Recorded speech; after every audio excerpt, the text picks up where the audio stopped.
Night, an abandoned warehouse on the outskirts of Chicago. Luna lay on the cold concrete floor, her hands bound tight behind her back, blood seeping from the wound on her forehead and sliding down to her temple. She had just come to her mind, still fogged her eyes, struggling to adjust in the dark. A figure stepped out from a shadowed corner. The face gradually took shape under the dim light, familiar in a way that hurt. Marcus, her own brother. You should have died with Mom and Dad that day. Marcus said, his voice cold as ice. I will correct that mistake today. Luna felt as if someone had closed a fist around her heart. What are you talking about? She whispered. You think that shooting was random? Marcus sneered, moving closer. You are so naive, Luna. You have always been naive like that. Before Luna could react, a sound rose from outside. The warehouse door burst open. Dominic Kane walked in gray eyes, cold as steel, a gun in his hand, with Luca and his men behind him. The darkness itself seemed to part and make way for the most powerful man in Chicago. Let her go, Dominic said, low and dangerous, each word as if forged from iron and steel. Marcus laughed, but Luna saw his hand tremble. Dominic Kane, the Mafia boss who loves my sister. How ironic. Dominic did not look at Marcus. His gray eyes found Luna, and in that instant she saw something beneath the frost. Worry, fear, love.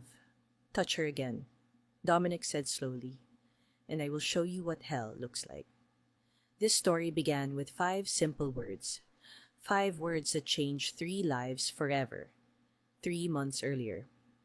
A girl with a prosthetic leg walked into a crowded cafe in Chicago, desperate to find even a breath of warmth from a family that had been taken from her in a bloody tragedy that stole everything: her parents, her inheritance, and her faith in the people she had loved most. At a corner table by the window sat the most feared Mafia boss in Chicago, with his 6-year-old daughter, unaware that they were about to meet someone who would tear their world apart and then stitch it back together from the beginning. A Saturday morning at the end of March, the Golden Spoon Cafe was flooded with the first warm sunlight after a long winter. All of Chicago seemed to wake from hibernation, spilling into the streets to savor the rare gentleness of the air. The place was packed. Dating couples sat close together, students with open laptops and headphones, young families with strollers, and small children darting around.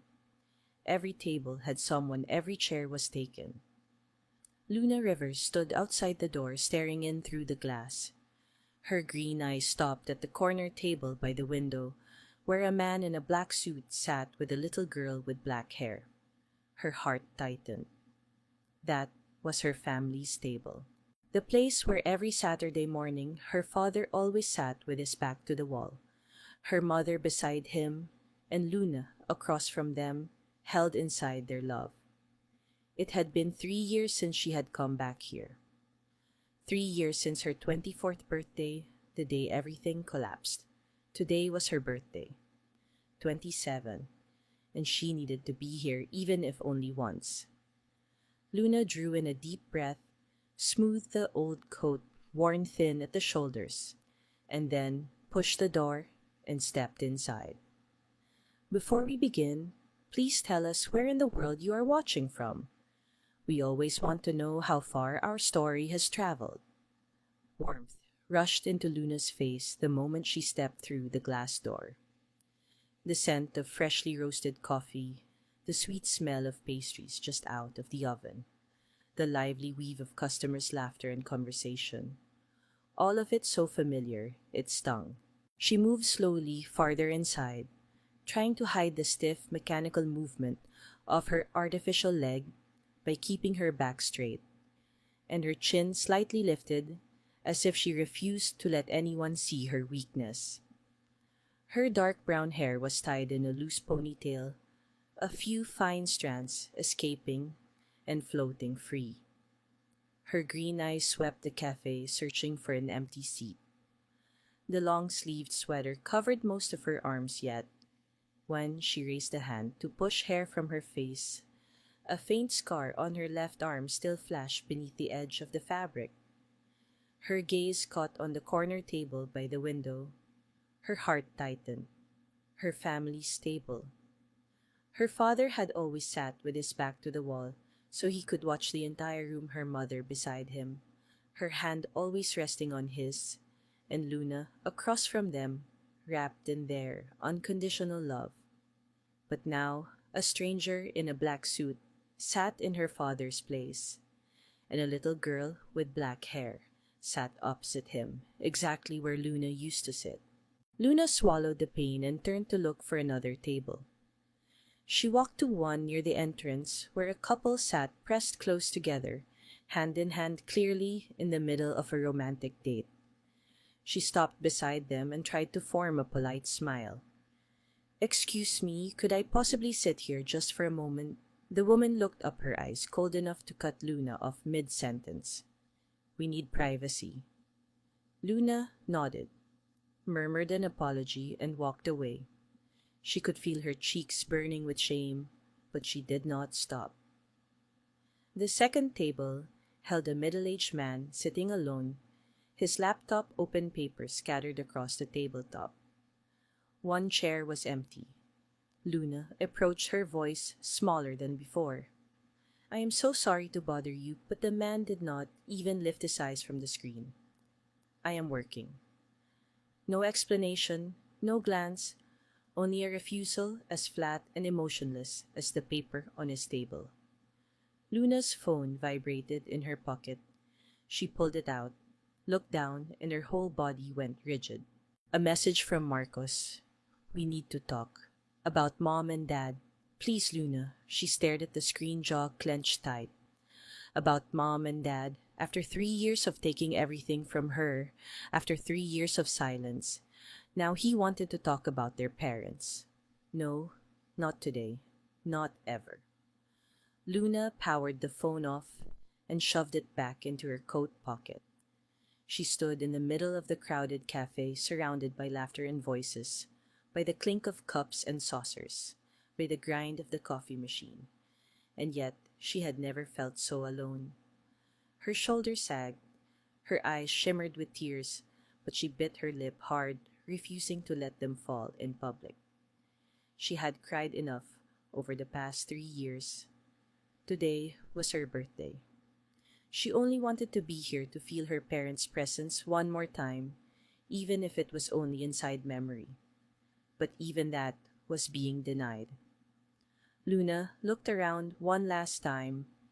There were no empty tables. Maybe she should leave. Maybe this was a sign she should not come back to this place. And then her eyes returned to the corner table by the window. The man in the black suit was watching her. Gray eyes, cold, expressionless, and yet he did not look away. When had he been observing her? How many times had he seen her turned away? Luna drew a slow breath. One table remained, one last chance, and it was the same table that had once belonged to her family. Maybe it was a sign, or maybe she was only deceiving herself. Either way, she had nothing left to lose. Luna walked toward the corner table by the window, where the stranger with gray eyes was still watching her, waiting. Dominic Kane sat at the corner table by the window, the spot he always chose whenever he came to this cafe. His back rested against the wall, his gray eyes able to watch the entire room and the entrance at the same time. It was the habit of a man who had spent 20 years in a world where a single second of carelessness could cost him his life. Even in the most peaceful moments, like a Saturday morning with his daughter, his survival instinct never truly slept. Biscuit escaped his cage and ran under Miss Penny's desk, and she screamed so loud Daddy Sophia was saying, with the breathless excitement only a 6-year-old could have, her tiny hands waving through the air to act it out. Dominic let a faint smile touch his mouth, the rare kind of smile he reserved only for his daughter, for the one child who could still make his hardened heart remember how to beat. Did they catch him? He asked. Yes, but it took like forever. Like 5 whole minutes, Sophia puffed out her cheeks, her face solemn, as if 5 minutes were an entire century. Dominic nodded his attention still on his daughter, but another part of his awareness had already locked onto the woman who had just walked into the cafe. She walked with an uneven rhythm. Dominic noticed the way her left leg didn't flex quite naturally. He recognized it at once as a prosthetic limb. She was an amputee. What drew him even more was the way she tried to hide it. Back straight, chin lifted as if she refused to let the world see her weakness. He knew that kind of person. He was that kind of person. Dominic watched her approach the first table where a couple sat on a date. He saw her lips move, then the woman in the pair shook her head with cold finality. The brown-haired girl nodded and walked away. The second table, the man with the laptop. This time he did not even bother to look up. Dominic saw the girl's shoulders dip a fraction, though she fought to conceal it. She pulled out her phone, looked at the screen, and her face changed. Her jaw clenched. Her eyes darkened. She shut the phone off and shoved it into her pocket with a motion that was almost angry. Who had just messaged her? Why did she react like that? When she lifted a hand to sweep her brown hair back from her face, the sleeve slid up slightly and Dominic saw it. The scar on her left arm. Faded long healed, but he had seen enough wounds in his life to know it was not an ordinary accident. That scar had a distinctive shape, the kind left by a bullet or by shrapnel. Who was this girl? What had happened to her? Daddy, I am telling the story. Sophia's voice pulled him back into the present. I am listening, Princess. Biscuit runs very fast. Sophia beamed satisfied that her father was still following along, but Dominic's gray eyes had already returned to the brown-haired girl. She stood in the middle of the cafe adrift, her eyes shining with tears while she bit her lip to keep herself from crying. The expression on her face made Dominic feel as if someone had driven a fist into his chest. Lost, alone, like she was about to collapse but refusing to fall. From a nearby table, Luca Dominic's right hand shifted slightly. He wore jeans and a leather jacket, looking like an ordinary customer, but his sharp eyes never stopped sweeping the cafe.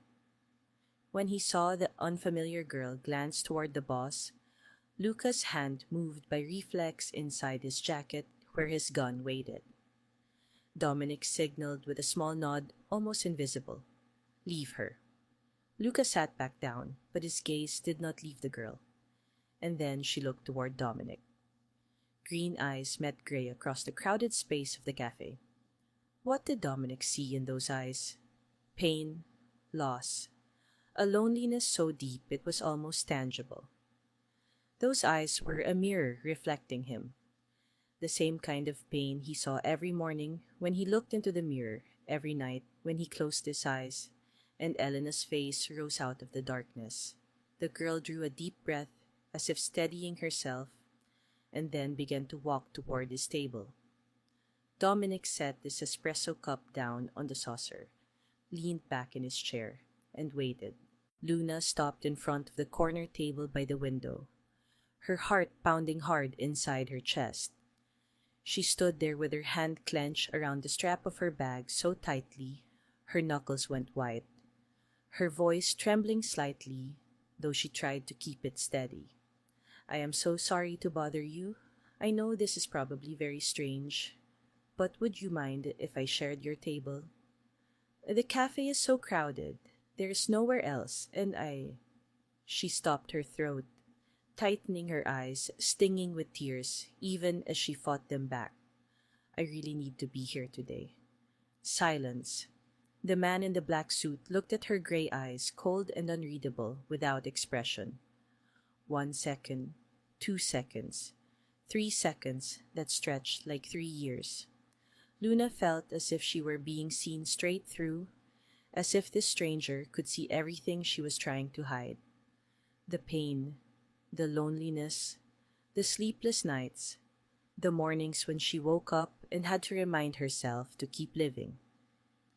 She almost turned away, almost gave up, almost accepted that she would be rejected a third time, that maybe the universe was telling her she did not belong here anymore, did not belong anywhere. Daddy, she looked so sad. A clear child's voice broke the tight silence. The little girl with black hair looked up at her father, big round eyes full of pleading. Can she sit with us? Please, Daddy. Then the child turned to Luna and smiled as bright as sunlight. I like your hair. It is so pretty. Before Luna could react, the man had already stood. Without a word, he stepped to the side and pulled out the empty chair with his own hand, placing it across from the little girl beside the window. The exact seat Luna used to take when she came here with her parents. Please, he said. His voice was low, not warm, but not cold, either, simply neutral, as if he were stating something obvious rather than offering help. Luna sat down, and it felt as though 1,000-pound weight had lifted from her shoulders. Her breath slipped out in a tremble, carrying both relief and emotion. Thank you. Thank you so much. She set her bag down beside the chair, and her hands were still shaking. The man saw it. Luna knew he saw it, but he said nothing. I am Luna, she said, trying to steady herself. Dominic, he replied, his voice still low and even. And this is my daughter, Sophia. Hi, Luna. Sophia nearly bounced in her seat, her excitement spreading like a wave. Your name is so pretty. Do you like hot chocolate? I love hot chocolate so much. Daddy always drinks boring black coffee, but I get to drink hot chocolate with lots and lots of whipped cream. Luna looked at the little girl, and for the first time all day she smiled. A real smile, not forced, not performed. I like hot chocolate too. Sophia squealed with delight, as if she had just found a best friend. Dominic watched the scene in silence, taking a sip of espresso, but his gray eyes never left Luna, and Luna, for the first time in 3 years, felt that she was exactly where she needed to be. Sophia did not give Luna time to feel shy. The little girl tilted her head, her big round eyes glittering, and launched into questions in a rapid-fire rush, like a tiny reporter. Do you have a pet? I really want a puppy, but Daddy says I have to wait until I am older. Luna smiled and shook her head. I do not have a pet. But I used to have a cat named Luna, the same name as me. The same name. That is so fun. Sophia squealed, then changed the subject at once. What is your favorite color? Mine is purple. No pink. No purple pink. Green, Luna said, and she realized she was loosening up. Like the grass in the park. I like the park too. Daddy takes me to the park after we drink coffee. Do you go to school? I am in first grade. My teacher is Miss Penny. She's really nice, but she yells a little when Biscuit runs around. Biscuit is the hamster you told us about earlier, right? Luna asked, and Sophia nearly bounced out of her seat with excitement when she realized Luna remembered. Yes, Biscuit has orange fur, and he is really chubby because Tommy always sneaks him cookies. Luna laughed and asked more about Sophia's friends, about Miss Penny, about Biscuit's mischief. She listened for real, not the way adults pretend to listen, while their eyes drift elsewhere, but the kind of listening that made Sophia feel like the most important person in the world. Dominic watched in silence, the espresso cup in his hand, almost forgotten. He realized Luna was not merely indulging his daughter's enthusiasm. She was genuinely enjoying this conversation. She laughed when Sophia told something. Funny nodded at the right moments, asked the right questions in the right places. But there was something in her smile. It did not reach her eyes. As if part of Luna had broken long ago, and no matter how she smiled, how she spoke, that part still lay unmoving in the dark. "We come here every Saturday," Sophia announced with pride.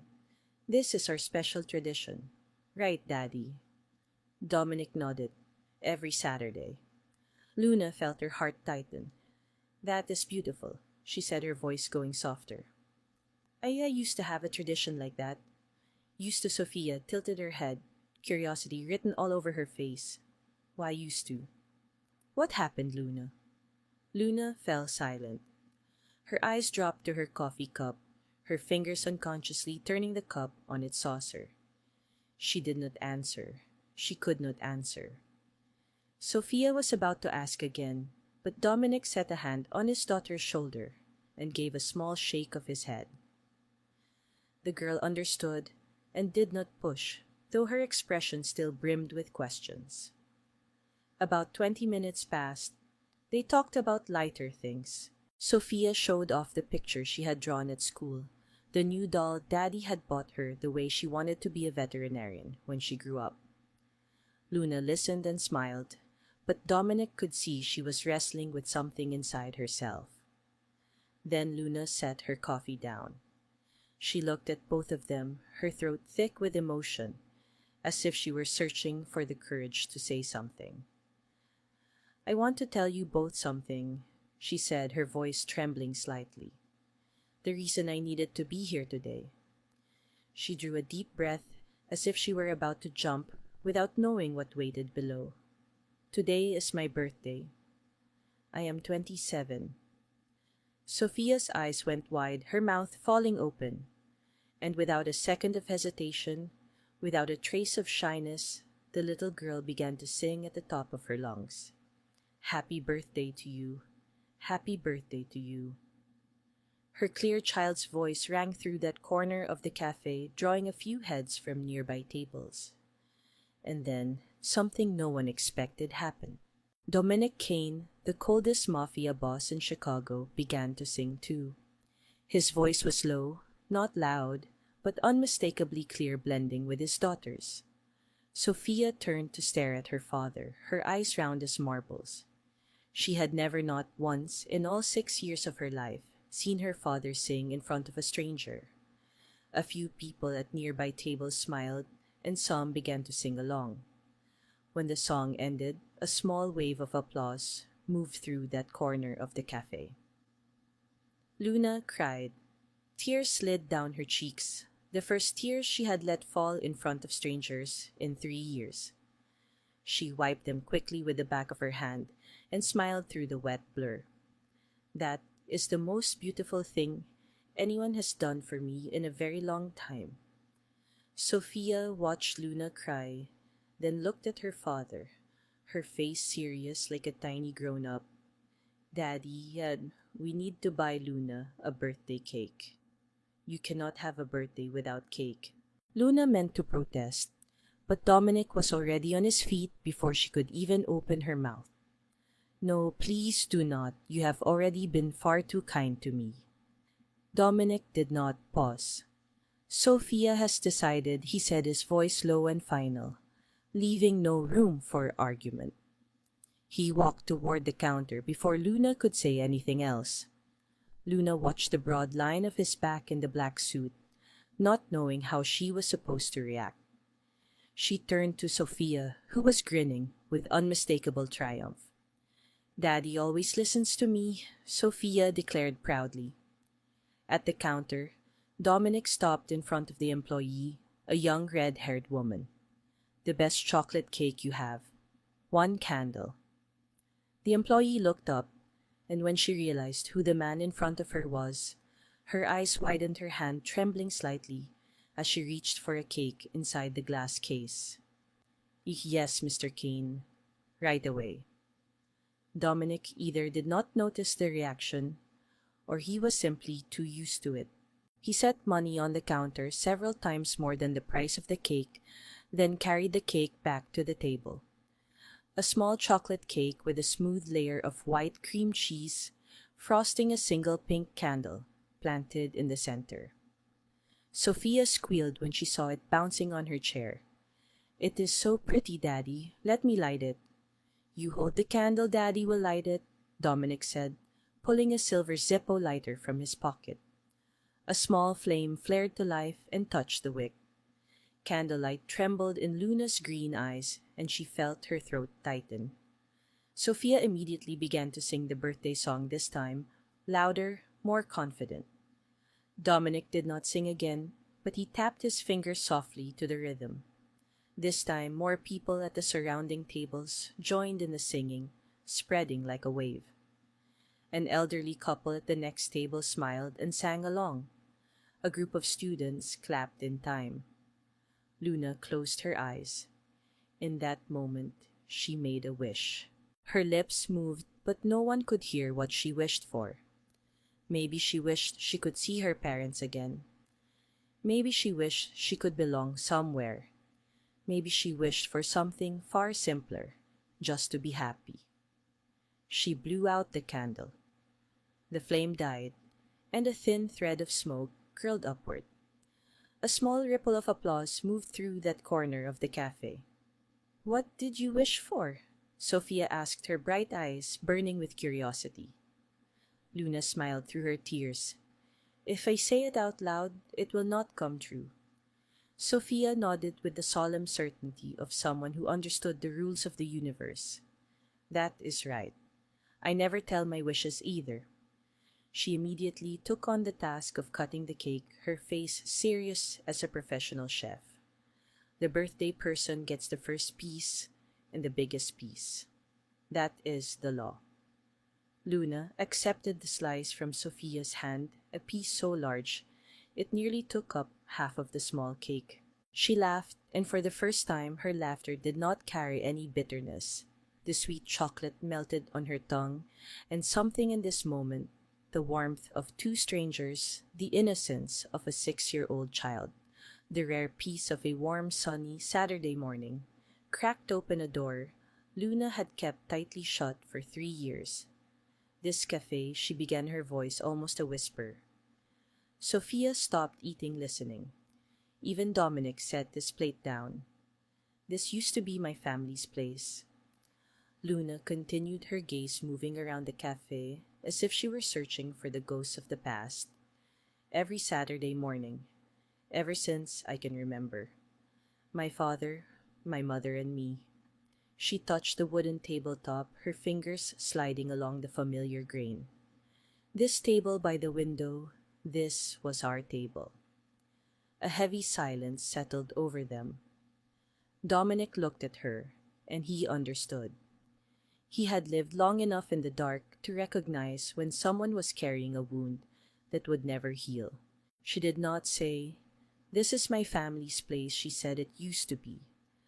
She did not say, "Every Saturday morning," she said, "Ever since I can remember," as if it were a distant past she could no longer reach. Sophia, with a child's instinct, did not ask questions, did not pry. She simply reached across the table and took Luna's hand. A tiny, warm hand wrapped around Luna's cold fingers. Luna looked at the two of them, her eyes full of tears. "I have not come back here in 3 years. Not since. Luna drew a deep breath, fighting to steady the tremor in her voice. 3 years ago, on my 24th birthday. She paused as if every word weighed as much as stone. We were having dinner at a restaurant downtown to celebrate. My parents, my brother Marcus, my fiancé Daniel, and me. Her eyes went far away, as if she were looking into another world, a world where she had still been happy. Everything was supposed to be perfect. Sophia stopped eating, her big eyes fixed on Luna without blinking. Dominic set his fork down, all of his attention settling on the woman across from him. And then there were gunshots. Luna's voice broke like glass. Each sentence she spoke felt like a sharp shard slicing the air. Everything happened so fast, screaming, glass breaking. I remember my father shoving me under the table. She stopped, swallowed her throat, feeling as if someone were squeezing it shut. My father died right there. One bullet. Tears began to slide down her cheeks, but she did not wipe them away. My mother was taken to the hospital, but she did not survive the surgery. Luna looked down at her left leg, where jeans covered metal and plastic instead of flesh and bone. The bullet shattered my knee. They had to amputate it to save me. I lived, but I lost a part of myself. Silence settled over their small table. Around them, the cafe remained loud with voices and laughter, with the burr of the grinder, with cups and saucers clinking. But at the corner table by the window, time seemed to stop moving. Sophia, with the tender heart of a 6-year-old, tightened her grip on Luna's hand. "I am sorry, Luna," the little girl whispered so softly it was almost impossible to hear. "I am so sorry." Luna smiled at her, a sorrowful smile filled with gratitude. "My brother Marcus," she went on, her voice steadier now, but something in it had changed. "He was not hurt. He arrived late that night. Traffic, he said." She said it as if it were only a small detail, a footnote in a tragic story. But Dominic heard it. His gray eyes narrowed slightly, his mind beginning to work. Late. How convenient. 20 years in the underworld had taught Dominic that nothing was random. A random shooting that killed only 2 specific people, the sun arriving late at exactly the right moment. No one ever caught. Something was not right. His instincts were shouting, but he said nothing. Not yet. The police said it was a random shooting. Luna continued, her voice carrying a thin edge of bitterness. Wrong place, wrong time. They never caught anyone. She looked out the window where sunlight was pouring into the cafe, warm and peaceful, the complete opposite of the story she had just told. But sometimes I wonder she did not finish the sentence. She did not have to. Dominic understood. He understood that feeling, the feeling that something is wrong, but you cannot prove it, the feeling of being trapped between the truth and questions that have no answers. He stayed silent for a long time, long enough that Luna began to think he did not know what to say. Then he spoke. "I understand." 2 words. Simple. No hollow comfort like "I am sorry" or "everything will be okay." Just 2 words, but the way he said them, low and steady, made Luna lift her head to look at him. And she saw something in those cold gray eyes. Real empathy. Pain kept hidden. An invisible scar, no different from her own. "Do you really understand?" Luna asked, her voice almost a whisper. "Do you?" Dominic nodded. Once. Slowly. No explanation. No long story. Only a silent confirmation that he had been where she was standing, had looked down into the abyss of loss, and wondered whether he should jump after it. Sophia looked at her father, then at Luna, her wide eyes filled with an understanding far beyond her years. "Daddy lost someone too," the little girl said gently. "Daddy knows what sadness feels like." Luna looked at Dominic, waiting. But he did not explain. Not yet. He only lifted his espresso, took a sip, his gray eyes turning toward the window. And Luna understood that she was not the only one carrying ghosts from the past. Later, when she looked back, Luna would realize that every sign had been there from the very beginning. She simply had not wanted to see them.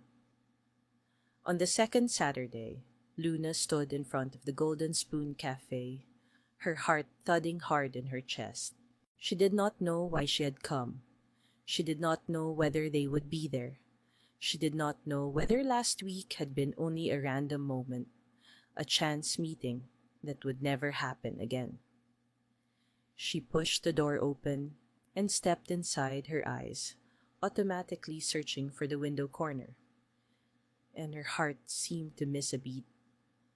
Dominic and Sophia were already seated at the familiar table, and there was an empty chair, across from Sophia, beside the window, as if it had been waiting for her. Luna heard Sophia waved wildly, her smile bright as the sun. Dominic looked up, his gray eyes meeting her green ones. He did not smile, but he gave a small nod, an invitation that did not need words. On the third Saturday, Sophia brought a carefully folded sheet of paper tucked inside her coat pocket. She waited until Luna sat down before pulling it out, her eyes sparkling with excitement. "I drew this for you, Luna." She unfolded the paper. Inside was a drawing of three stick figures standing side by side. The tallest one wore black, the smallest one had two braids, and the one in the middle had long brown hair.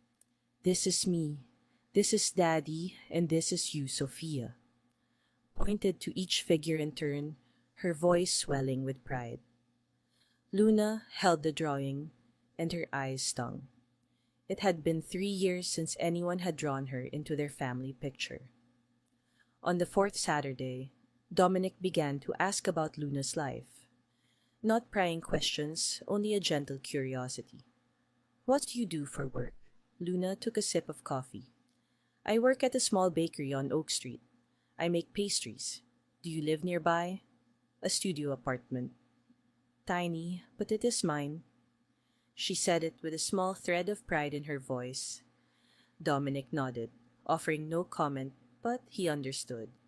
She had rebuilt her life from ash, alone. On the fifth Saturday, Sophia was telling a long story about Biscuit, learning how to run in his wheel. The story was messy and full of irrelevant details, the way children's stories always are. But Luna listened as if it were the most fascinating thing in the world. Then Sophia said something funny, maybe about Miss Penny, nearly fainting, when Biscuit jumped onto her shoulder and Luna laughed. Dominic lifted his gaze, and he noticed something different.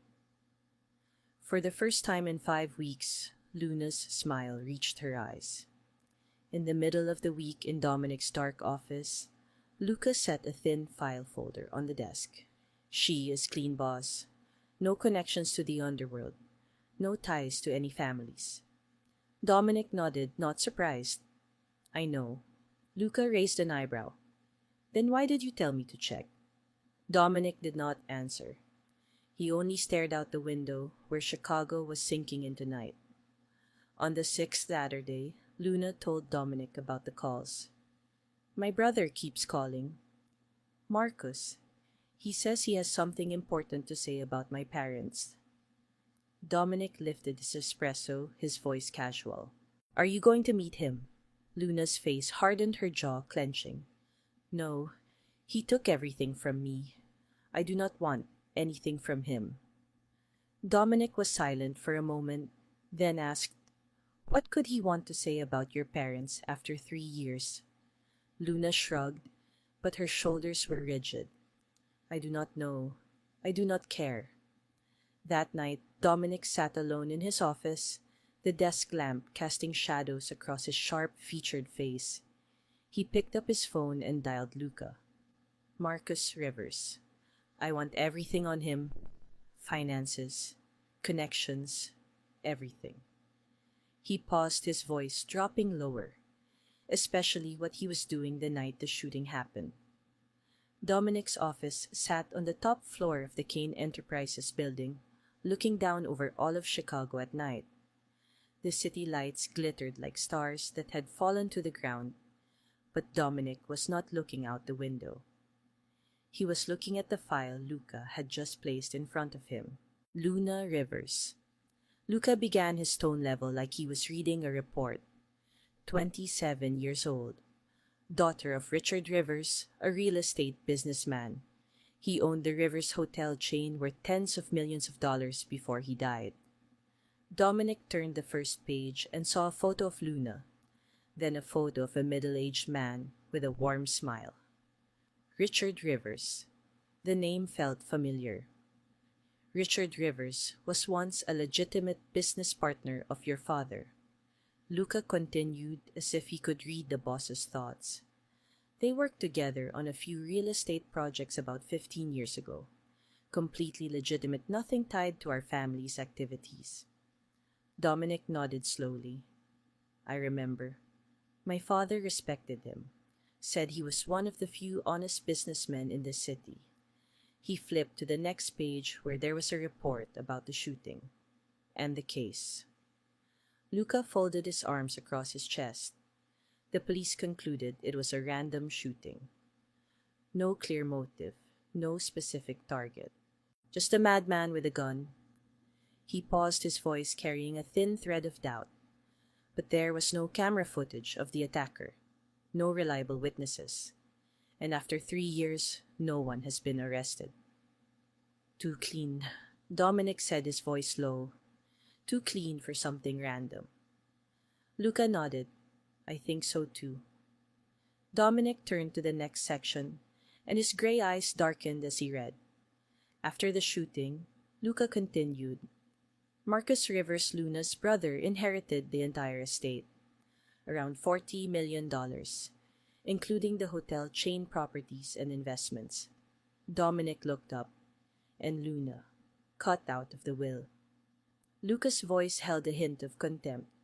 Marcus hired lawyers to prove she was psychologically unfit due to trauma after the shooting. The court accepted it. She did not get a single cent. Dominic's hand tightened, his knuckles whitening. And the fiancé. She said she had a fiancé that night. Luca flipped to the last page. Daniel Whitmore, lawyer, broke off the engagement 2 months after the shooting.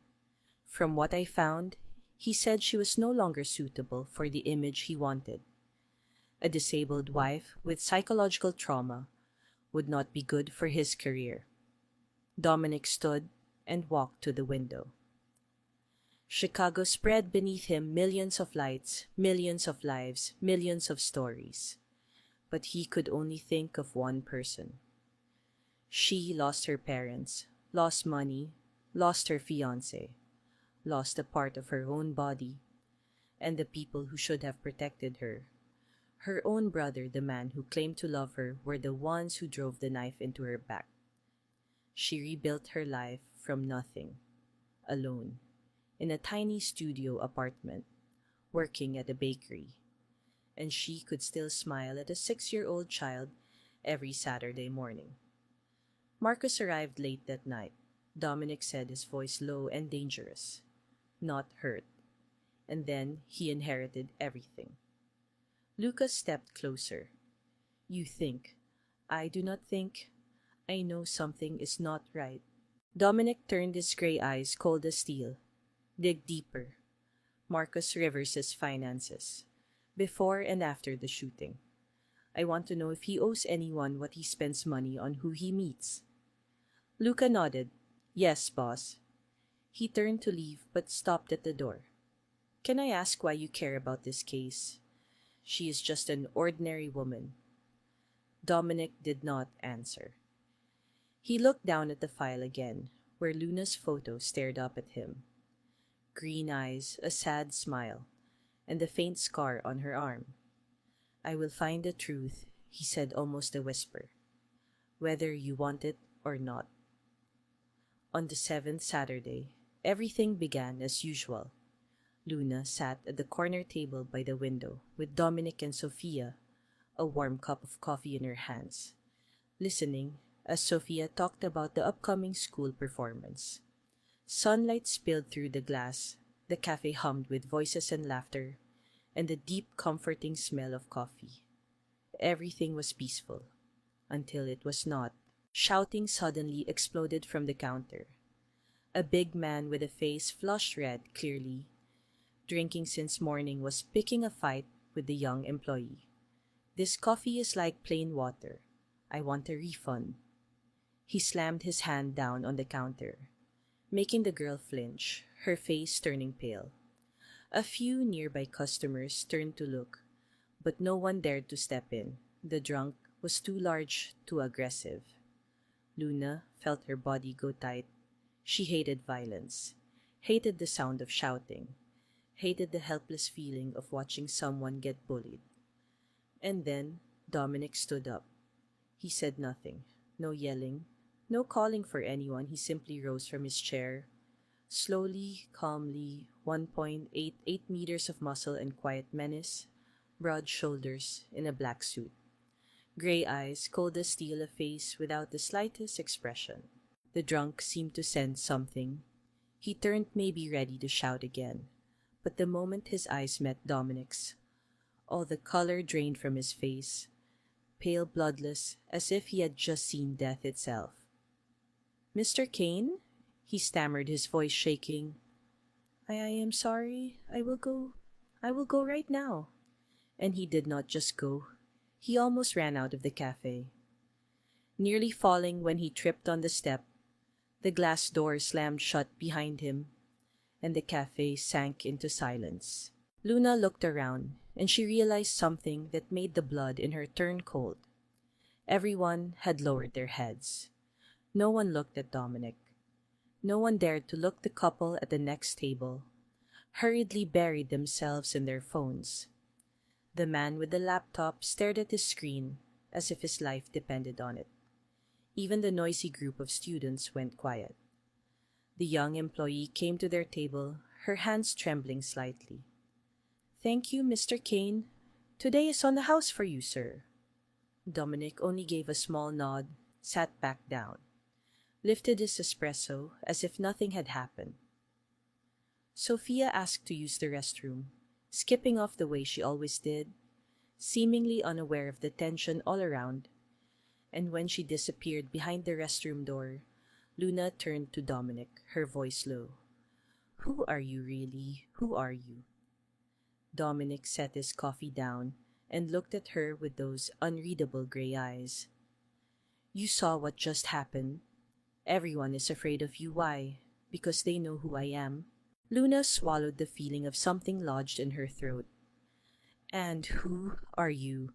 Dominic was silent for a moment, as if weighing how much to say. Then he answered, his voice low and even. "People call me Dominic Kane." Luna blinked. "Does that name mean something special?" Dominic held her gaze, and for the first time, Luna felt as though she were looking at a completely different man. Not the gentle father with Sophia, not the quiet man who sat with espresso every Saturday morning, but someone far more dangerous. "Google my name when you get home," he said. "Then decide whether you still want to sit at this table." Before Luna could ask anything else, Sophia ran back from the restroom, climbed into her chair, and began chattering about what song she would sing in the performance. Dominic turned to his daughter, his face softening as if that conversation had never happened. Luna forced a smile for Sophia, forced herself to listen. But in her mind, two words kept echoing. Dominic Kane. Dominic Kane. Dominic Kane. Luna's studio apartment was so small, she could stand in the middle of it and reach almost everything. A single bed, a small table, a tiny kitchenette, and a window that looked out onto a dark alley. But tonight, the room seemed to shrink even more tight and airless, pressing in on her. Luna sat on the bed with her laptop open in front of her, the glow of the screen throwing pale light across her face in the dark. Her fingers hovered over the keyboard, hesitating. Then she typed Dominic Kane, Chicago. The results appeared almost instantly. Millions of them. The Kane family, the most powerful criminal organization in Chicago. Dominic Kane, the man who controls the underworld. The Kane Empire, blood money and loyalty. Luna clicked the first link. Photos of Dominic filled the screen. Not the man who drank coffee with his daughter every Saturday morning, but someone else entirely. Walking out of a courthouse with a team of lawyers, his face cold as ice. Standing beside hard-faced men at a funeral. Sitting in a luxury car, gray eyes staring straight into the camera as if he were daring the world to look back. Mafia boss. Organized crime. Never convicted. Suspected involvement in. Controls most of Chicago's underground activity. Luna's hands trembled as she scrolled. Each article, each image, each headline felt like a knife, cutting into the picture she had formed of the man she had shared a cafe table with for nearly 2 months. She snapped the laptop shut, stood up, and paced the room like an animal trapped in a cage. The heavy thud of her prosthetic step echoed in the silence. He is Mafia, a mafia boss, the most dangerous man in Chicago. And she had sat beside his daughter, eaten birthday cake, laughed as if they were friends. But then other memories surged in. The way Dominic had sung Happy Birthday, his low voice blending with Sophia's clear one, even though he was obviously not used to doing that in front of strangers. The way he had pulled out the chair for her himself, not ordering anyone else, not giving commands, simply standing up and doing it. The way he looked at Sophia, how the cold gray in his eyes melted into endless gentleness. The way he had said, I understand, when she spoke about her parents, and she knew with certainty that he truly did. He is dangerous, but he has never made me afraid. He is Mafia. But he is the only one who has seen me in 3 years. He may have killed people, but he also sang Happy Birthday for a strange woman in a cafe. Luna did not sleep that night. She lay on the bed staring at the ceiling, her mind spinning with questions that had no answers. What should she do? Run. Pretend she had never met him. Or Saturday morning came. Luna stood in front of the Golden Spoon Cafe, warm sunlight falling across her shoulders, but she could not feel it. Through the glass door, she saw them. Dominic and Sophia were already seated at the corner table by the window. Sophia was drawing something on paper, chattering without pause. Dominic was listening, espresso in his hand, nodding now and then. And the third chair, her chair, was still empty, still waiting. Luna drew a deep breath. She thought of everything she had read last night. She thought of danger. She thought of the articles and the accusations. Then she thought of Sophia's smile, of Dominic's low, steady voice, of the feeling for the first time in 3 years of belonging somewhere. She pushed the door open and stepped inside. The doorbell chimed with a bright little jingle when Luna stepped into the cafe. She moved slowly, her heart beating faster than usual, but her steps were steady. She had made her decision. Right or wrong, she would not turn back. Dominic lifted his head at the sound, and Luna saw it. Just a flicker, a brief moment, but unmistakable. Surprise. He had not thought she would return. He had prepared himself for her to disappear like everyone else, once they learned the truth about him.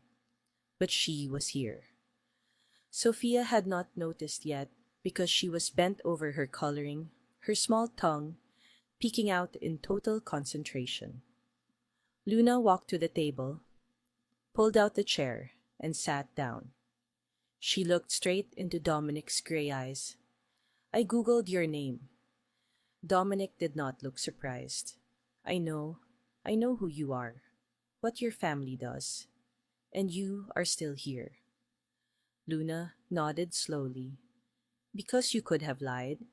You could have made up some story, told me you were a businessman or something. But you did not. She paused, searching for the right words. You gave me a choice. Dominic looked at her, and for the first time since Elena left, he did not know what to say. For 20 years, he had been used to people running the moment they found out who he was. Or they were afraid, or they wanted to use him. There was no third option. But Luna was not afraid. And she did not want anything from him. She was simply there, sitting across from him, as if him being a mafia boss were only a small detail that did not matter much. Luna Sophia lifted her head, her eyes lighting up when she saw her. The little girl slid off her chair, ran around the table, and threw her arms around Luna. I missed you. I thought you were not coming anymore. Luna hugged her back, feeling the small warmth in her arms. I am sorry, I am a little late. It is okay. you are here." Sophia climbed back into her chair and began to show off the picture she was coloring. "Look, I am drawing Biscuit, but I do not know what color to make his eyes." The morning went on, but something had changed. An invisible wall had fallen. Dominic spoke more than usual, not only the short answers he had given before. He asked Luna about the bakery, about the kinds of pastries she made, about her regular customers. Luna told him about the perfect croissant that had taken her 3 months to get right, about the old man who came in every morning for bread and always told stories about his late wife, about the neighbor girl who stopped by to ask for leftover pastries. The conversation no longer revolved only around Sophia. For the first time, it belonged to two adults trying to understand each other. As the morning drew toward its end, Sophia was busy finishing her hot chocolate, and Dominic set his espresso down and looked at Luna. "Would you like to come to dinner with us? At my house? Sophia would be very happy." The question caught Luna off guard and made her blink. Before she could answer, Sophia had heard and squealed. "Yes, please, Luna. My house has a really big playroom. I will show you all my toys. And Daddy cooks really, really well." Luna looked from Sophia to Dominic. He did not plead, did not push. He simply waited for her answer with the patience she was beginning to recognize as part of who he was. "I would love to," she said. Sophia's smile could have lit up the whole room. Dominic did not smile, but something in his gray eyes softened warmer. When Luna left the cafe, she felt lighter than she had when she came in, as if the right decision had been made even though she did not yet know where it would lead. From the corner of the cafe, Luca stood and walked over to Dominic once Luna had disappeared through the door. "She came back," Luca said, his voice carrying a hint of surprise. Dominic watched Luna through the window glass, her small figure, with its uneven step, blending into the flow of people on the street. "Yes," he said, his voice low. "She came back." The taxi stopped in front of a tall iron gate, and Luna had to look back at the address on her phone to make sure she had not come to the wrong place. Dominic had offered to send a car to pick her up, but she refused. She wanted to keep a little independence, a little safe distance. But now, standing before a 3-story Italian-style villa with white columns and a sprawling garden, she began to wonder if she was stepping into a world completely different from her own. 2 bodyguards in black suits stood at the gate. They nodded to her, clearly warned in advance. The gate opened and Luna stepped inside, feeling like Alice wandering into Wonderland, except this Wonderland was built with underworld money. Sophia ran out to greet her right from the front door and wrapped her arms around Luna's legs. "Luna is here," Sophia cried. "I have been waiting all day." The little girl tugged Luna by the hand and pulled her inside, chattering without stopping about the playroom, about the new doll, about how Daddy was cooking something that smelled so good. Luna walked in and was surprised to realize the house was not as cold as she had imagined. Sophia's toys were scattered in a corner of the living room. The child's scribbly drawings were framed and hung in the walls. Family photos sat on a shelf. This was a house where people lived, where laughter existed, where love had left its marks. The smell from the kitchen drifted through the space. Luna followed Sophia in and stopped when she saw Dominic standing at the stove, a black apron tied around his waist, stirring something in a large pan. The most feared Mafia boss in Chicago was cooking. "You can cook," Luna could not hide the surprise in her voice. Dominic turned one corner of his mouth, lifting slightly, almost a smile. "My mother taught me," she said, "a man who cannot feed his family is not a man." "Daddy makes the best pasta ever," Sophia declared, climbing onto the tall chair beside the kitchen island.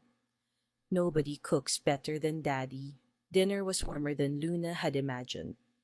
They ate at the family dining table, not the massive formal dining room Luna had glimpsed as they passed, Pasta with fresh tomato sauce and meatballs, simple but wonderful. Sophia talked without stopping about school, about biscuit, about her friends. Dominic listened to his daughter, occasionally correcting the way she held her fork, reminding her to drink water. Luna watched them, her heart warming at the ordinary tenderness of it. After dinner, Dominic took Sophia to bed. Luna sat in the living room and studied the photographs on the shelf. There was a wedding photo Dominic, much younger, standing beside a beautiful woman with black hair and a radiant smile. Elena. It had to be Elena. Dominic returned with 2 glasses of red wine in his hands. Balcony. They stood on the second-floor balcony Chicago spread beneath them like a carpet of light. The night wind was cool, carrying the smell of the city of life, of millions of stories happening all at once. Sophia said, "You understand sadness," Luna said, taking a sip of wine. "She is right, isn't she?" Dominic was silent for a long time, staring into the darkness. Then he began to speak, his voice low and far away. Her name was Elena, Sophia's mother, my wife. Luna said nothing, only listened. We met when I was 22. She was a teacher. She knew who I was, knew what my family did. Everyone warned her. He paused and took a drink. But she still chose me. 4 years ago there was an ambush, a rival family. Dominic's voice sank almost a whisper. We were in the car. They opened fire. Luna saw his hand tighten around the wine glass, the knuckles whitening. She died in my arms, his voice caught. I could not save her. Without thinking, Luna put her hand over Dominic's hand. The first time they touched, his skin was warm under her palm, and she felt the tension in every muscle of him. You did not kill her, Luna said gently. The ones who pulled the trigger are the killers. Everyone says that, but you do not believe it. No, neither do I. Luna looked out into the night, her voice carrying the ache of her own grief. About my parents, I keep thinking if I had done something differently that night, if I had noticed something. We are alike, aren't we? Dominic asked, turning to look at her. Luna met his gray eyes and saw her own reflection there. 2 broken people trying to keep living with the shards of the past. Yes, she whispered. We are alike. They stood there in silence, their hands still holding each other, looking out over Chicago at night, and no more words were needed. They were officially dating, although the word officially was probably not entirely accurate. There was no public announcement, no social media posts, no dinner in an expensive restaurant where paparazzi could take pictures. Dominic wanted to keep Luna safe, and that meant keeping her in the shadows, away from the eyes of potential enemies. They met at his villa, where a team of bodyguards stood watch 24 hours a day, or at Luna's bakery after closing time when the last pastries had been sold, and the smell of butter still lingered in the air. Sophia, with a child's sensitivity, noticed from the beginning. Sister Luna is Daddy's special friend. Right? She asked one night when Luna was reading her a story before bed. Luna did not know how to answer, but Sophia's radiant smile showed she did not need an answer. She only needed to know that Sister Luna would still be here, would still read to her, would still make Daddy smile, in the way she rarely got to see. One evening after Sophia had fallen asleep, Luna and Dominic lay on the large sofa in the living room, her head resting on his chest, his arm around her shoulders. The fire in the fireplace crackled, its shimmering light dancing on the walls. These were the moments Luna loved most, when the outside world seemed not to exist, leaving only them and this quiet peace. I have not told you everything, Luna said, her voice as light as breath, about what happened after the shooting. Dominic said nothing, only tightened his hold a little, urging her to go on. After I recovered, Marcus came with a pile of papers. He said Dad's will needed to be adjusted because of my condition. Luna let out a bitter laugh. I was on painkillers. I was grieving my parents. I could not walk, and he made me sign everything. Dominic's body went rigid beneath her, but he stayed silent. Then there was Daniel, my fiancé. Luna's voice turned sharply bitter. He came to visit once, only once. He looked at my stump, looked at the prosthetic standing in the corner. She stopped and swallowed. He said, I am not signing up for this. I need a whole woman, not a cripple with a fake leg. Then he set the engagement ring on the table and walked out. Dominic sat up, his eyes darkening. Luna could feel the anger rolling through him, in the way his muscles tightened, in the way his jaw clenched. His full name, Daniel. What? It does not matter. It matters to me. Luna sat up too and placed her hand on Dominic's chest. No revenge. I just want to move forward. Dominic looked at her for a long time, then nodded. Even though Luna knew he had memorized it, she had no doubt Luca would have a file on Daniel Whitmore on the desk by tomorrow morning. And your brother Dominic? Asked his voice calmer. Now is he still contacting you? Marcus still calls. Still texts says he has something important about my parents. He wants to talk about. Maybe you should hear what he has to say. Luna looked at Dominic in surprise. Why he took everything from me. Dominic was quiet for a moment, as if weighing whether he should say it. Sometimes what people want to tell us is exactly what we need to hear. Luna did not understand why he said that, but something in his voice made her uneasy. After Luna left the villa, sank into silence. Dominic stood by the window of his office, staring out into the Chicago night. Then he took out his phone and dialed Luca Report right now. One Saturday afternoon, Luna arrived at the Golden Spoon Cafe earlier than usual. Dominic had something he had to handle, and would be coming later with Sophia. Luna sat at the corner table by the window. Their familiar table ordered a cup of coffee and opened the book she had been in the middle of. Afternoon sunlight poured through the glass warm and calm. Luna felt comfortable, relaxed. She did not know that calm was about to end. A shadow stopped at her table. Luna looked up, expecting to see Dominic or a server. Instead, she saw a woman. Tall, beautiful, in a way that was almost perfect, like she had stepped off the cover of a fashion magazine. Sleek black hair cut to her shoulders, flawless pale skin, sharp brown eyes. She wore designer clothes from head to toe, and her handbag was probably worth more than Luna's rent for half a year. Without asking, without permission, the woman pulled out a chair and sat across from Luna as if she owned the entire cafe.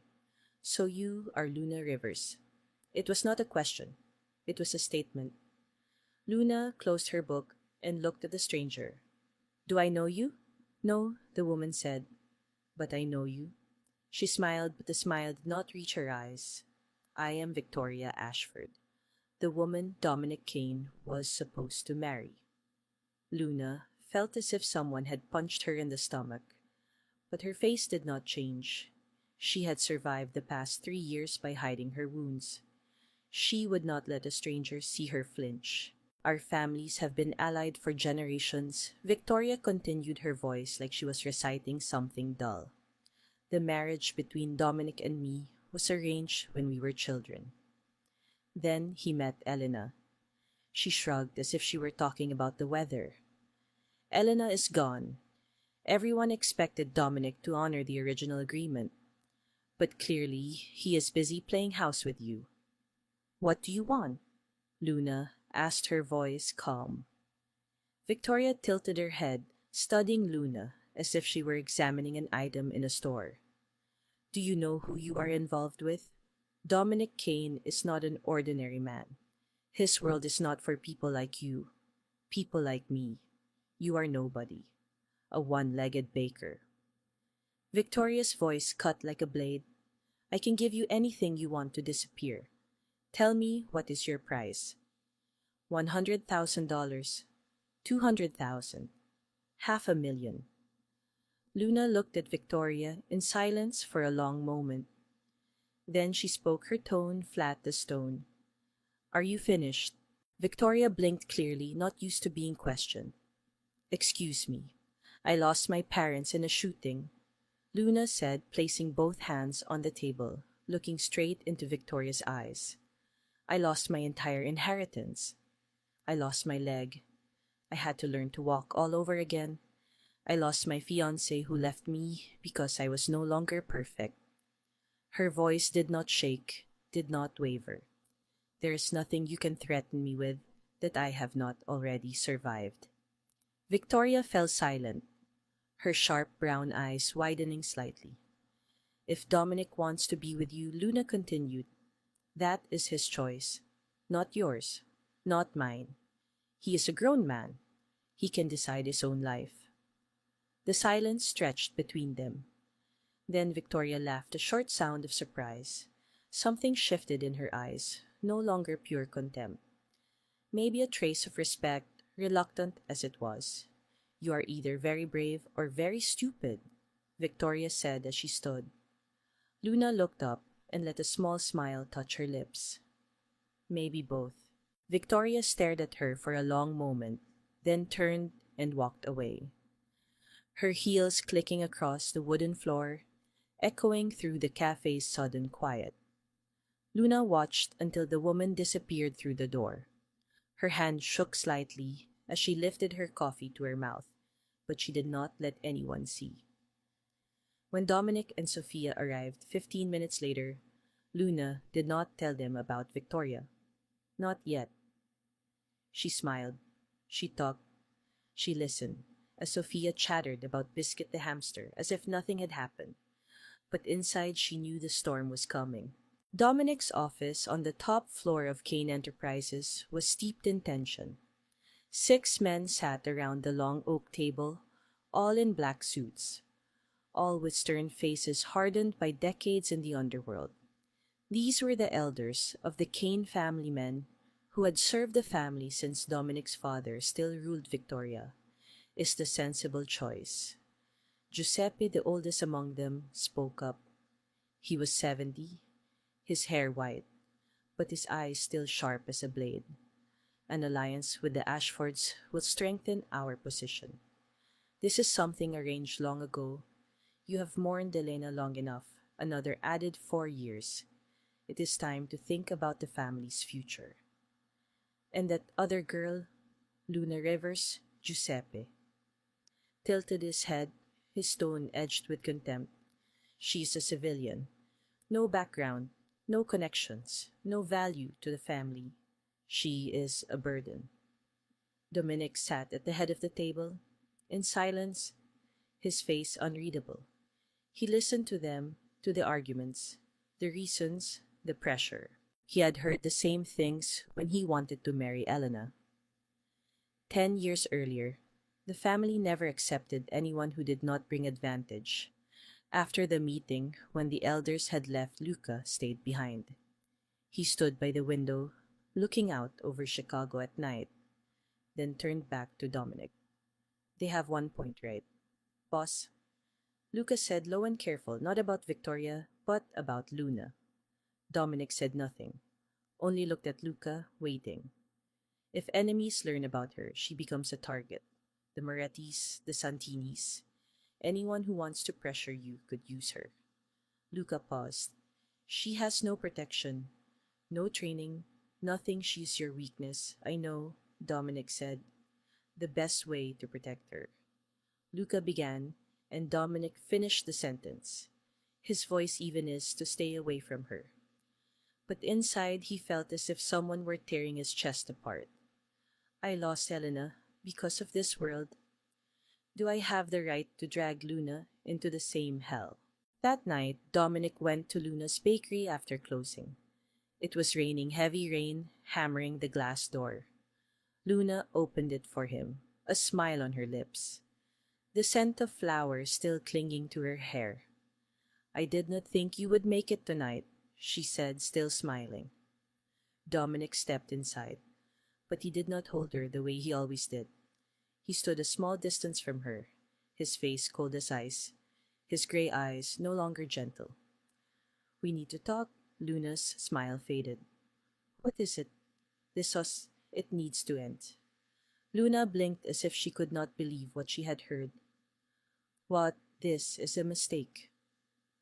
Dominic's voice did not waver, even though each word cut into him like a knife. "You do not belong in my world. You should not be here.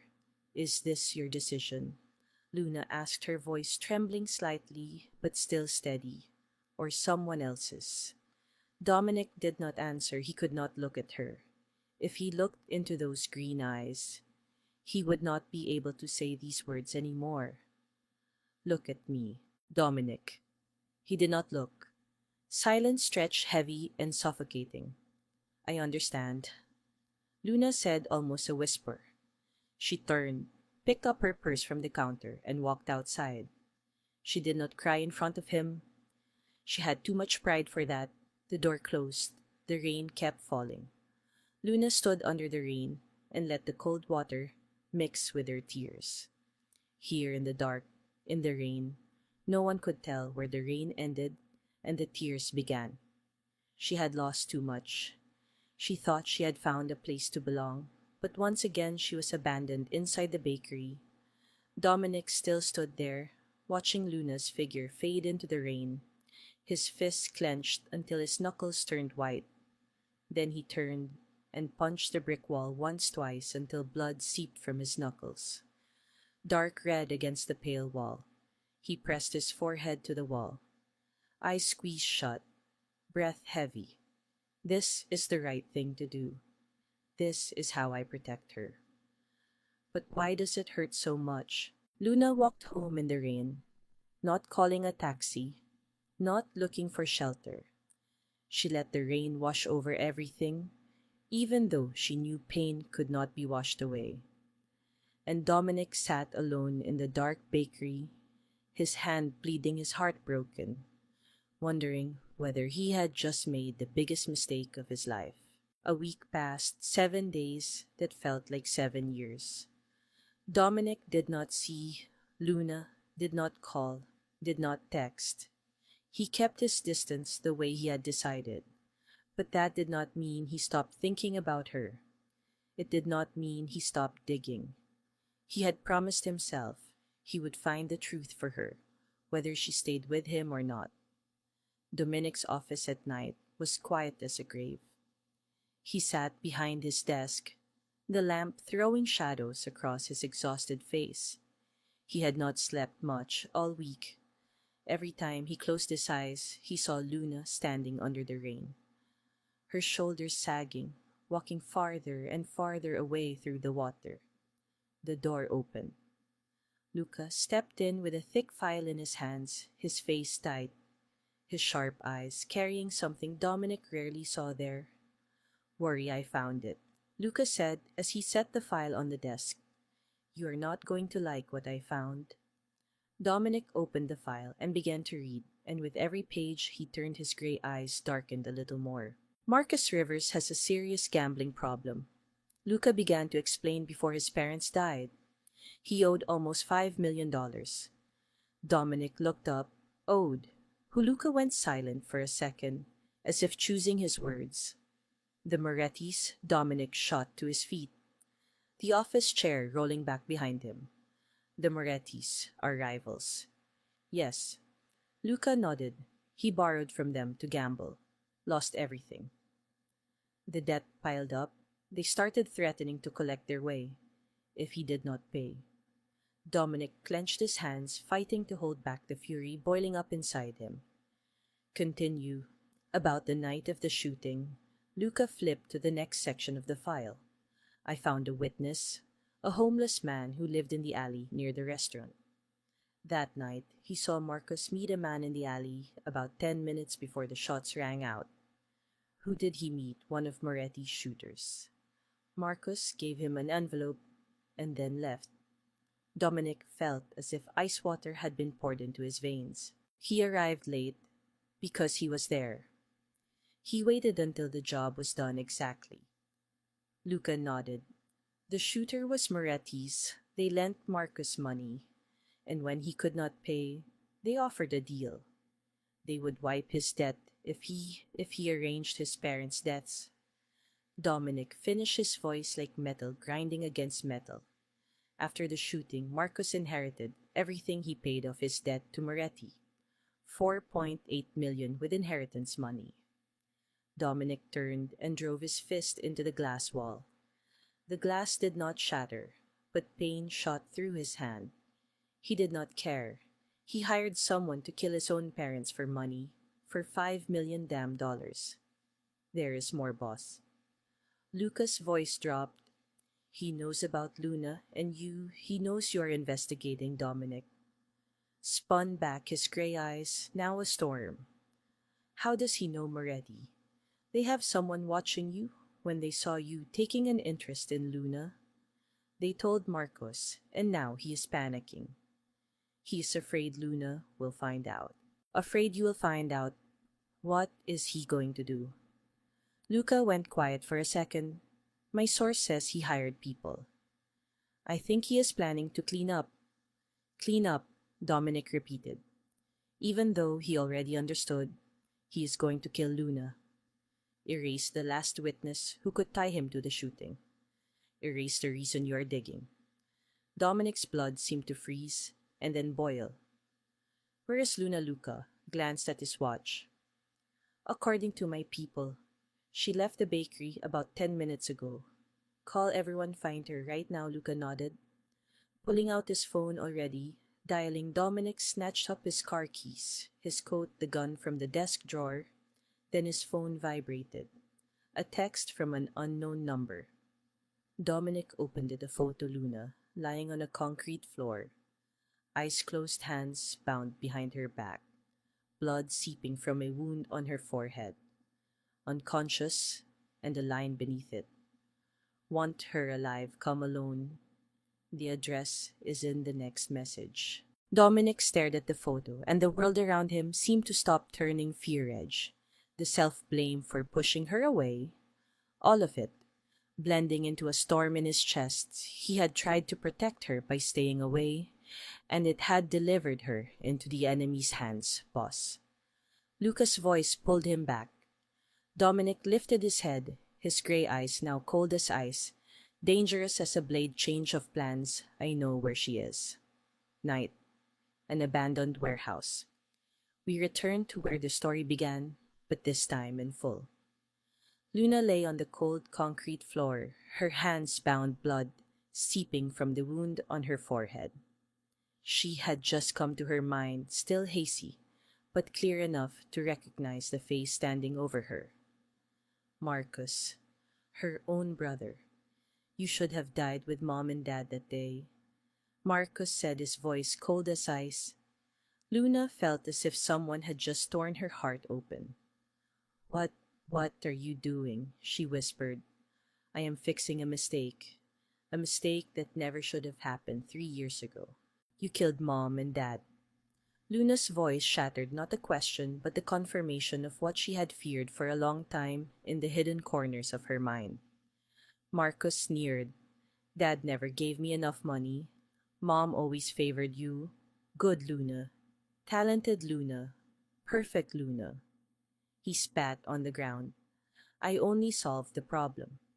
And you are the last problem that needs to be solved. Before Marcus could do anything, the warehouse door blasted open with a heavy crash that echoed through the dark. Dominic Kane walked in, gray eyes, cold as steel, a gun in his hand. Behind him were Luca and his men, all armed already. Let her go, Dominic said, his voice low and dangerous. Marcus panicked, yanked the gun from his waistband, and aimed it at Luna. Do not move. One more step and I shoot her. Dominic did not stop.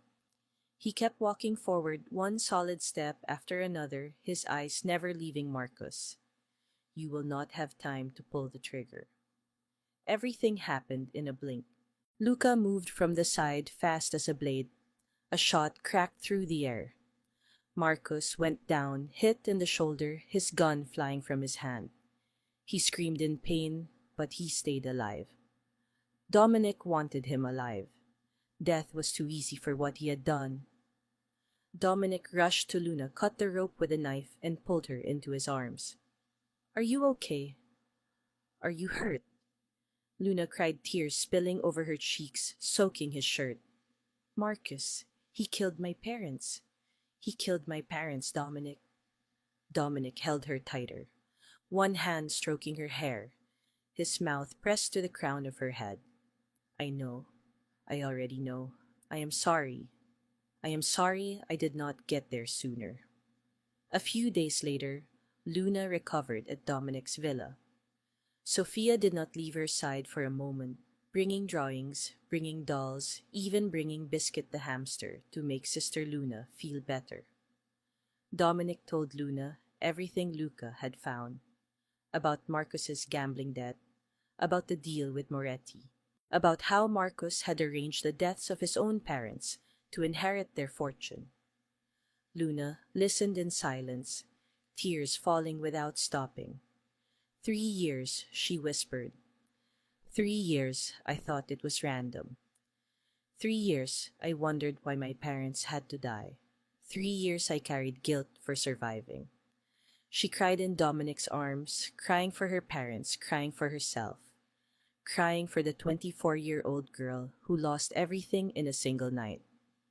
Victoria came to visit a few days later. She stood in the doorway and looked at Dominic, sitting beside Luna, holding her hand, his gaze so gentle that Victoria had never once seen it on him. "You never looked at me the way you look at her." Victoria said, her voice no longer sharp, only acceptance left in it. "Be happy, Dominic. She deserves that. And you do too." 8 months later. The Golden Spoon Cafe. Saturday morning. The corner table by the window where everything began. Sophia wore her prettiest pink dress, holding a small box wrapped in black velvet, her eyes sparkling like stars with the secret she had kept all week. Dominic knelt in front of Luna Gray eyes, now warm in a way they had never been before. "Luna Rivers, the day you asked if you could share our table, you saved me without even knowing it.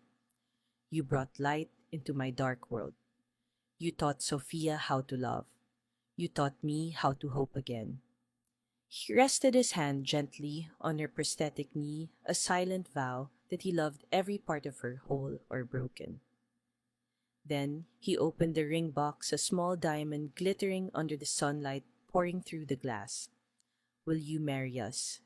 Do you want to become our family?"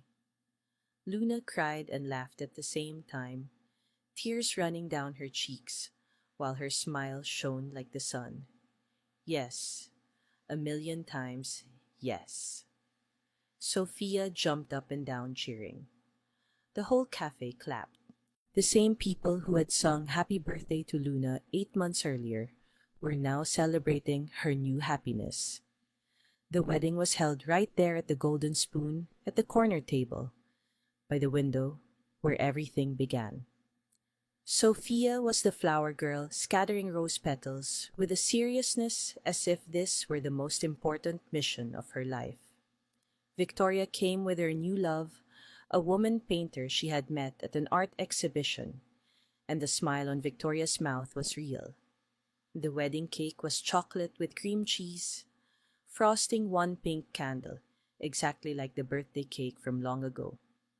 When it came time for vows, Dominic held Luna's hand, his voice low and steady.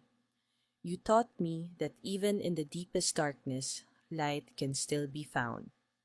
You are that light for me." Luna smiled through tears. "I came to this cafe to look for the ghost of my past. Instead, I found the future. I found a family." When they kissed, the whole cafe applauded. Sophia grabbed both their hands, so happy she could not find words. After the ceremony, while everyone was eating and celebrating, Sophia sat beside Dominic and Luna. and looked up with the clear eyes of childhood. Daddy, sometimes fairy tales are real, right? It is just that they do not look like the ones in books. Dominic looked at Luna, then at his daughter, his heart so full it felt as if it might break open. Yes, princess, sometimes fairy tales are real. Sometimes all it takes is making room at the table for someone who needs a place to belong. This story reminds us that in life, the smallest acts of kindness can change someone's fate. A smile and not a chair pulled out for a stranger. Sometimes that is all a broken heart needs to begin healing. Luna lost everything, but she found a new family in the last place she expected. Dominic lived in darkness, but love led him into the light. And Sophia, a 6-year-old girl with a kind heart, became the bridge that helped two lonely souls find each other. If this story touched your heart, please press the subscribe button on our channel so you do not miss meaningful stories like this. Please click like and share the video with the people you love because a good story deserves to travel. We would truly love to know how you feel about this story. Have you ever met a stranger who changed your life? Have you ever made room for someone who needed it? Share with us in the comment section below. We always want to hear the stories from the deepest places in your hearts. Thank you for taking the time to watch this video. We wish you and your family strong health, joy, and that you find the people who deserve to sit at your table on the journey of your life. Goodbye, and we will see you again in the next video.